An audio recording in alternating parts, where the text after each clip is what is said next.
안녕하세요. 저는 30대 중반 여자입니다. 저희 엄마 아빠는 저를 혼전 임신하셔서 결혼하셨고 20살 때 저를 낳으셨어요. 엄마는 지금으로는 너무나도 어린 나이였을 때 저를 낳고 키우셨고 3년 후 제 남동생까지 낳으셨습니다. 저희 네 식구는 씁쓸하지만 남들처럼 화목한 날들을 보내지 못했어요. 제가 어렸을 적부터 아빠는 술에 의존하여 집안을 항상 공포 분위기를 조성하셨고 저희 가족들은 항상 아빠에게 위협받고 살아야만 했습니다.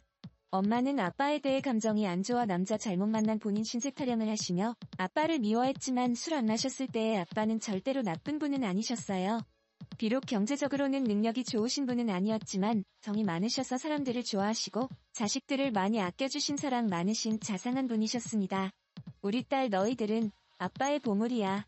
아빠가 너희를 얼마나 사랑하고 있는지 잘 알지? 내 새끼들 봐서라도 아빠가 얼른 정신을 차려야 하는데 미안하다. 아빠가 짊어진 삶의 무게가 왜 이렇게 힘든지 모르겠다. 뭐가 그렇게 괴로우신지 어릴 적 제가 본 아빠의 모습은 많은 날들이 술에 젖어 있었고 저희 남매는 원래 아빠 모습을 잘 알았던지라 그런 아빠의 모습이 참 마음 아팠습니다. 그리고 저는 어느 날 충격적인 광경을 목격하고서야 왜 아빠가 그리도 괴로워했는지 알 것 같았습니다. 바로 엄마와 삼촌의 충격적인 관계 때문이었어요. 아빠는 형제가 많으셨습니다. 아빠는 5남매 중 장남이 있었고 위로 큰 고모 한 분 계셨고 아빠들 밑으로 삼촌들과 고모들이 계셨습니다. 비록 가정에서는 화목하지 못할지언정 저는 양가 부모님들에게는 기대하고 고대했던 첫손주로서 부모님들과 친척들에게 사랑을 듬뿍 받고 자랐습니다. 후에 태어난 제 동생도 장손으로서 큰 사랑받고 자랐고요. 하지만 그런 저희들을 예뻐하면서도 유독거리를 두시는 분도 계시더군요. 바로 아버지의 동생인 삼촌이라고도 부르기 싫은 둘째 삼촌. 그 짐승만도 못한 사람이었습니다. 엄마는 삼촌이 왔다면 얼굴에 유독 화색이 돌았습니다. 얘들아 삼촌 왔다. 오늘 우리 집에서 편히 쉬시고 가야 하니까 너희는 오늘 거실에서 자고 삼촌은 방에서 주무시게 알겠지? 라며 엄마는 저희에게 일러두었습니다. 둘째 삼촌은 운수업을 했던 터라 가끔 저희 집에 들러서 하룻밤을 자고 가는 일들이 좀 있었는데 원래 저희는 단칸방에서 살다가 제가 초등학교 1학년 됐을 때 방 2칸짜리 빌라로 이사 갔거든요. 둘째 삼촌이 저희 집에 들을 때마다 그중 제 방을 삼촌에게 내어드리고 남동생과 거실에서 잤습니다. 저는 삼촌이 저희 집에 올 때마다 맛있는 간식을 사가지고 와서 어색한 가운데에서도 저희랑 놀아주는 게 좋았고 그걸로 인해 멀기만 느껴졌던 둘째 삼촌에게 조금씩 정이 쌓여갔네요. 둘째 삼촌이 올 때마다 아빠도 술을 안 마시고 부모님들도 간만에 분위기가 화기애 좋아져서 한때 저희는 둘째 삼촌이 오기만을 기다리기도 했습니다. 그런데 어느 날 새벽이었어요. 제가 힘든 가정에서 살다 보니 어려서부터 눈치가 빨랐고 영악하다고 해야 하나? 나이에 비해 철이 조금 빨리 든 케이스였어요. 당시 동생 자고 있었고 그날따라 이상한 느낌을 본능적으로 느꼈는지 새벽에 눈이 번쩍 뜨이더라고요. 그런데 마침 엄마가 화장실에서 물 내리는 소리와 동시에 나오는 것이었습니다. 아직도 안 잔다고 뭐라고 잔소리할까봐 저는 얼른 눈을 감아 잠든 척을 했는데 이상한 일이 일어났습니다. 엄마는 저를 가만히 보시다가 조심스럽게 몸을 움직이며 안방이 아닌 바로 삼촌이 자고 있는 제 방으로 들어가는 것이 아니겠어요. 어린 나이임에도 불구하고 저는 그게 심상치 않은 일임을 본능적으로 알았습니다. 저는 순간 등이 쎄해지며 무슨 촉이 왔는지 조심스럽게 몸을 일으켜 숨죽여 제가 앞으로 다가갔습니다. 저희 집 방문이 허술해서 잘 닫히질 않았는데 그 탓에 열려있는 작은 틈으로 전 훔쳐보게 되었습니다. 그리고 여태까지도 평생을 트라우마로 남은 잊지 못할 그 장면을 목격하게 되었습니다. 형수와 시동생으로서 금기시한 일들을 벌이고 있었습니다. 저는 너무 놀라 어떻게 해야 할지 그 자리에서 얼어붙고 말았습니다. 그때 거실에서 동생이 제가 곁에 엎자어전했는지 음하며 자세를 뒤척였고 이 소리를 들었는지 그들은 모든 행동을 멈추고 엄마는 재빠르게 옷매무새를 가다듬더군요. 저는 들킬까 싶어 제자리로 돌아와 다시 자는 척을 하며 누웠고 엄마는 어두움 속에서 추악함을 가린 채 아무 일도 없었다는 듯 안방으로 돌아왔습니다. 저는 그때부터 아무에게도 말 안 하고 혼자 생각이라는 것을 했는데 오래 고민 끝에 나온 결론은 단순하게 모든 진실을 밝히자라는 것이었습니다. 그렇게 해버리면 어린 마음의 모든 게 다 제자리를 찾고 정상으로 돌아올 것 같았거든요. 뒤틀린 이 이상한 현실에 하루도 머물고 싶지 않았던 저는 기회를 엿보다가 마침 아빠와 둘째 삼촌만 빼고 친가들이 모여 가족 식사는 자리에서 제가 본 그날의 진실을 폭로하였습니다. 일목요연하고 또박또박 엄마랑 둘째 삼촌의 새벽에 제가 본 것들을 가감없이 얘기하자 엄마의 표정이 새하얗게 질리며 급한 대로 제 입을 막으려 했네요.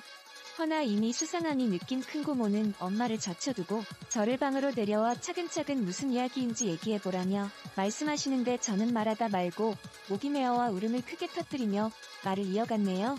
덕택이 집안은 발칵 뒤집혔고 둘째 삼촌은 소환돼서 친척들에게 어쩜 네가 형수랑 그런 짓을 벌일 수 있냐면 비난의 화살을 맞았습니다. 이 소식을 뒤늦게 들은 아빠는 충격을 금치 못하고 둘째 삼촌과 주먹이 오가며 한바탕 난리를 벌였고 저희 가정은 얄궂게도 제 소망과는 다르게 파탄을 맞고 말았네요. 바로 엄마가 그 일을 계기로 제 유치원생 남동생을 데리고 둘째 삼촌과 행방을 감췄던 겁니다.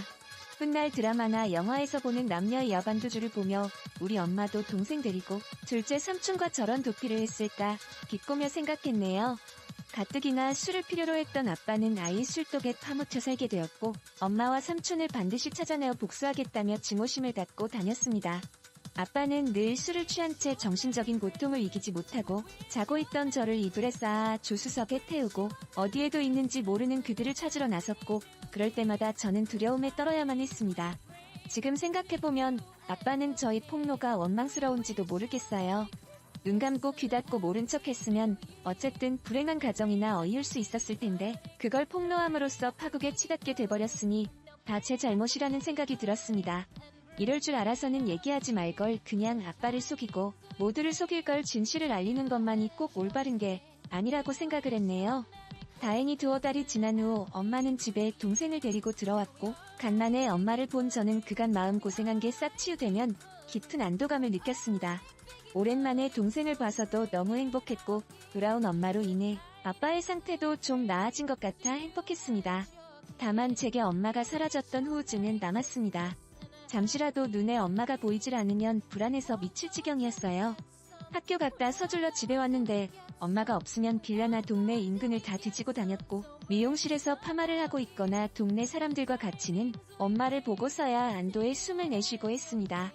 그렇지만 혹시나가 역시나 얼마 안 있던 다시 나갔어요. 이번엔 동생을 내버려두고 혼자 나갔더군요. 동생이라도 곁에 있어 좋았지만 엄마가 언제 다시 올지 기다림의 끝은 알 길이 없었습니다.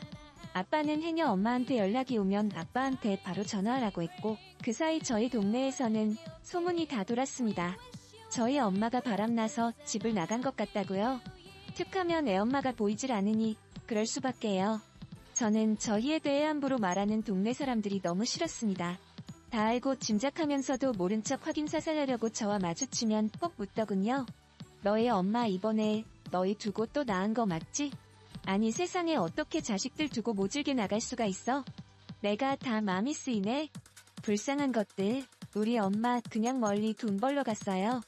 우리 가족에 대해서 함부로 말하지 마세요. 라고 둘러대면 쏘아댔지만 속으로는 가슴에 피멍 들어 찢어지게 울고 했네요. 아빠는 결국 가출한 엄마를 포기하고 저희를 위해 시골로 이사를 했습니다. 다 잊고 새 삶을 꾸려보고자 아빠들 1톤 트럭을 타고 소금도 파시고 귤도 파시며 저를 악착같이 키우셨지만 세상은 그리 만만치 않았습니다. 바로 아빠는 큰 병에 걸려버리셨고 끝내는 간경화로 제 나이 18살 때 세상을 등지고 말았네요. 그때 아빠 살아생전 모질게만 해던 제 행동이 떠올라 얼마나 피눈물을 흘렸던지요. 죄송하고 또 죄송하게만 했습니다.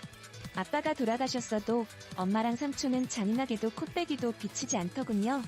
아빠를 배신하고 어디서 둘이 그렇게 잘 먹고 잘 사는지 나중에 반드시 찾아가 이 아픔 그대로 돌려주리라 다짐했는데요.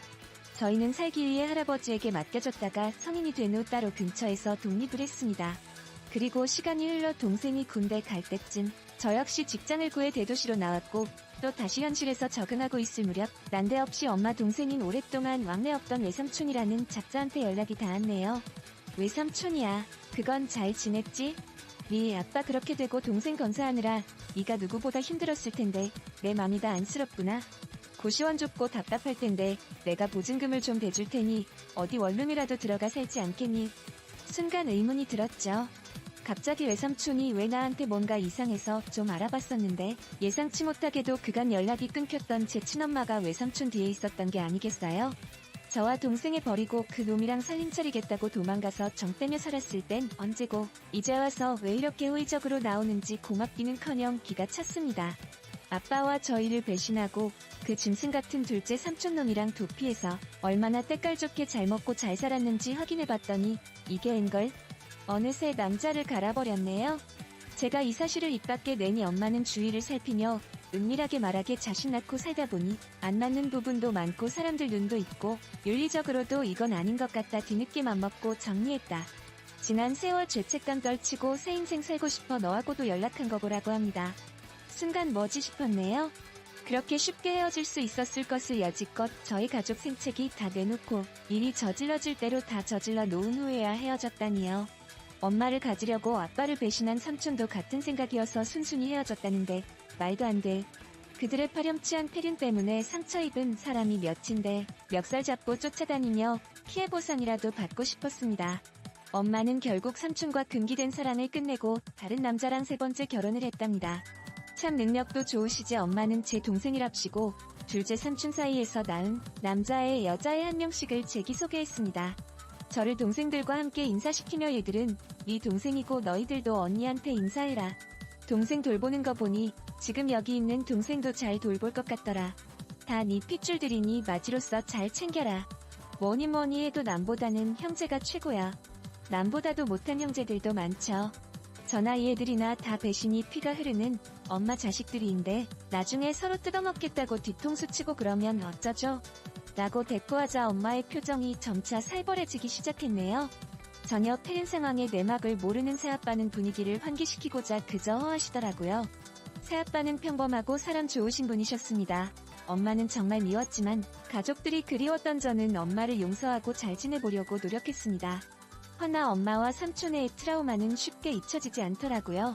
엄마 역시 지난 세월을 후회하며 저와 함께 잘 살려 하는 것 같았지만 제가 본인의 치명적인 비밀을 알고 있으니 저를 편히 대하지 못했습니다. 심지어는 저더러 미용실에서 엄마라고 하지도 말라고 하고 주변인들에게는 저와의 관계를 숨기려 하더군요. 새아버지가 절 자식으로 인정한다며 친척들에게 소개하려 할 때도 엄마는 필사적으로 행여 책자일까 싶어 말렸습니다. 엄마의 숨겨진 자식으로 살아야 하는 기분도 참 더럽더이다. 더러운 놈의 둘째 삼촌 자식들은 엄마 거리며 당당하게 살고 있는데 우리 아빠 자식이었던 전 왜 숨겨져야 하는지 감정이 분노가 스멀스멀 살아났습니다. 더욱이 참을 수 없었던 건 엄마는 술 한잔만 하면 꼭 아빠 욕했는데 난 이 아빠가 아직도 지긋지긋해. 나 O형인데 왜 니들은 니들 아빠처럼 A형이냐고. 너나 니 동생이나 아빠 너무 쏙 빼닮아서 싫어. 처음부터 내 손으로 쭉 키운 이 세 동생들한테 정이 더 가더라고. 왜 같은 손가락이라도 더 아프고 덜 아프고 하잖아. 네가 차별받는 것도 다 네 아빠 탓이고 내가 삼촌과 불륜 저지른 것도 네 아빠 책임이야. 알아. 네 아빠 결혼 자체가 나한테는 인평생 지옥이었다고. 삼촌과 불륜을 저지른 건 모두 다 아빠 잘못이라고 떠넘기며 책임을 짐지었는데 차마 고인이 되신 분을 욕보인 말라고 소리를 질렀습니다. 참을 수가 없었습니다. 저는 결국 엄마를 용서하지 못하고 자리에서 일어나 엄마에게 마지막 인사를 했네요. 이제 도저히 못 들어주겠다. 엄마한테는 최악이 남편이 했을지 모르겠지만 나한테는 우리한테는 최고 좋은 아빠였어. 이제 더 이상 엄마 못 볼 것 같아. 우리도 그만하자.